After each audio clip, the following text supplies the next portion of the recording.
May the words of my mouth and the meditations of our hearts be always acceptable in thy sight, O Lord, our rock and our redeemer. Amen. Many, many years ago now, I went back for a college reunion. And it was a significant reunion for me because it was the first one that I attended by myself. Truth be told, I dreaded going by myself.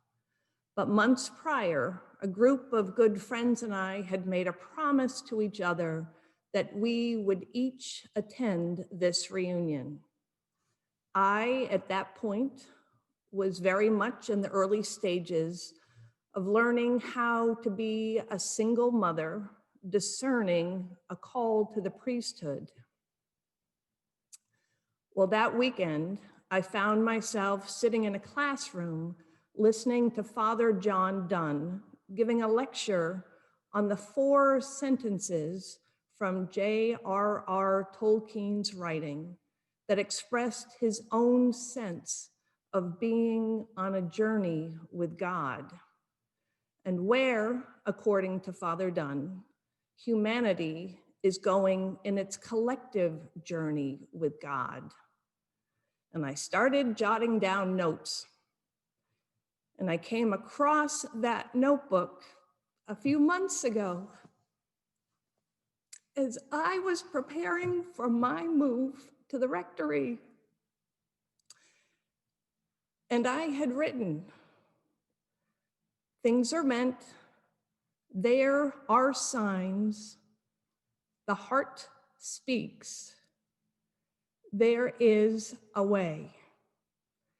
And a note that I had underlined and put a big star next to. We are not given the master plan, only the next step.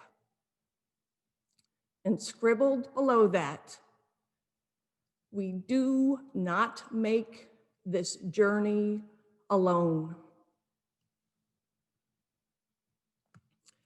As Bishop Budd once shared, the trouble with stars that beckon us to follow them is that we can never know at the onset of our journey where their light will lead. The invitation is simply extended. Arise, shine, for your light has come. And the invitation may come in the form of an unexpected opportunity, a new relationship, a chance for adventure, or even a crisis or a loss. Anything really that calls us from beyond ourselves to a new place or way of being. Or the invitation may come from within, rising up as illumination from the depths of our being as we come into our own at last. As we hear in our reading from the Gospel of Matthew this morning, wise men from the east came to Jerusalem asking, where is the child who has been born King of the Jews? For we have observed his star at its rising and have come to pay him homage.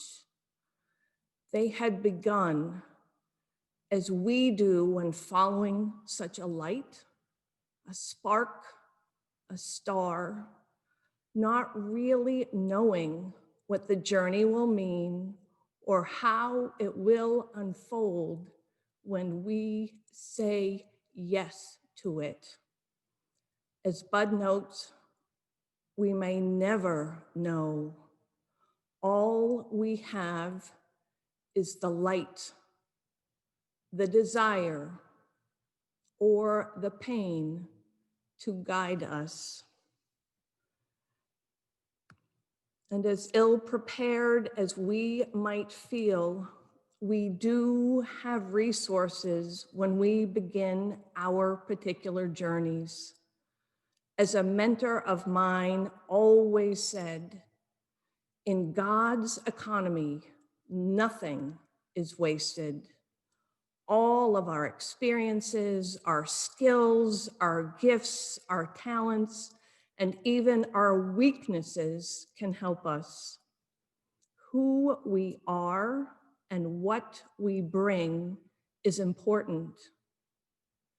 In God's economy, nothing is wasted.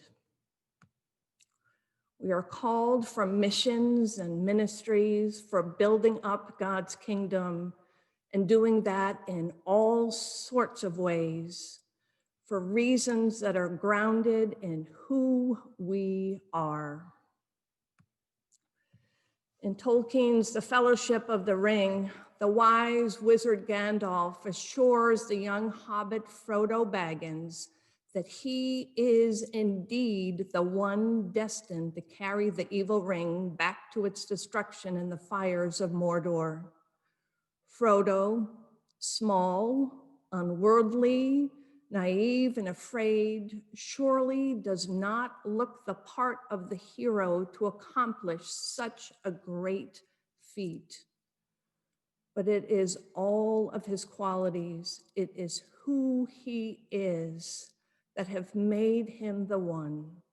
His loyalty to his friends, his inner strength, and his innate ability to resist the ring's evil. The ring came to you for a reason, Frodo, Gandalf tells him. There is comfort in that. I wish the ring had never come to me, Frodo responds. I wish this had never happened. So do all who live in such times, Gandalf replies.